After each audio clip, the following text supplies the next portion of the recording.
بئس ما اشتروا به أنفسهم أن يكفروا بما أنزل الله بغيا أن ينزل الله من فضله على من يشاء من عباده فباءوا بغضب على غضب وللكافرين عذاب مهين.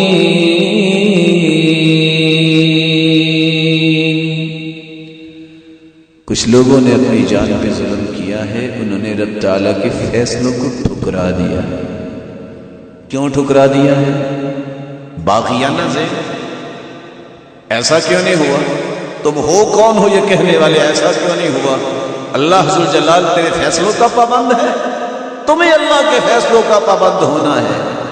بغیا ان ينزل اللہ من فضلہ علی من یشاء من عبادہ، وہ جس کو چاہے پیغمبر اس نے بنایا، جس کو چاہے فضل سے نوازے، جس کو چاہے جو مرضی نعمت عطا کرے. تم کون ہو؟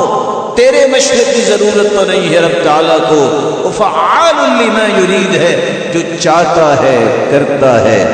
لا يسأل عما يفعل وهم يسألون، جو وہ کرتا ہے دنیا کی کوئی طاقت نہیں ہے کہ اس کو سوال کر سکے کہ یہ کیوں ہوا ہے. فیصلے اس کے نافذ ہوتے ہیں، اس لیے اس کے فیصلوں پہ راضی ہو جانا یہی اصل خوش نصیبی ہے.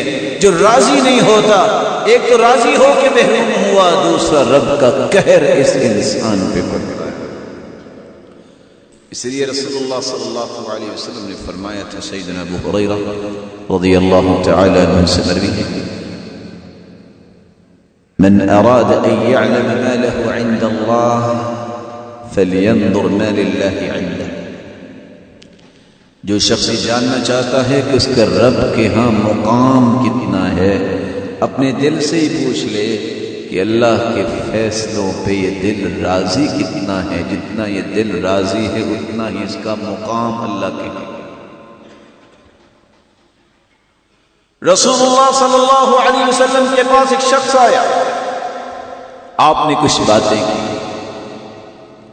اس نے دو خواہشوں کا اظہار کیا. میرا جی چاہتا ہے کہ میں پوری دنیا سے بڑھ کے عبادت گزار بن جاؤں. فرمایا بن سکتے ہو. اتق المحارم تکن اعبد الناس، حرام چیزوں سے بچ جاؤ، رب تعالیٰ تجھ سے بڑا کوئی عبادت گزار نہیں ہے. بس اللہ کی حرام کردہ چیزوں سے بچ. اللہ کے پیغمبر ایک اور بھی خواہش ہے، میرے صحابی بتائیے، میرا جی چاہتا ہے کہ میں دنیا میں سب سے امیر بھی بن جاؤں. فرمایا بن سکتے. وارض بما قسم اللہ لك تکن اغنى الناس، رب تعالیٰ نے جو تجھے عطا کر دیا ہے اس پہ راضی ہو جاؤ، تجھ سے بڑا دنیا میں کوئی امیر نہیں.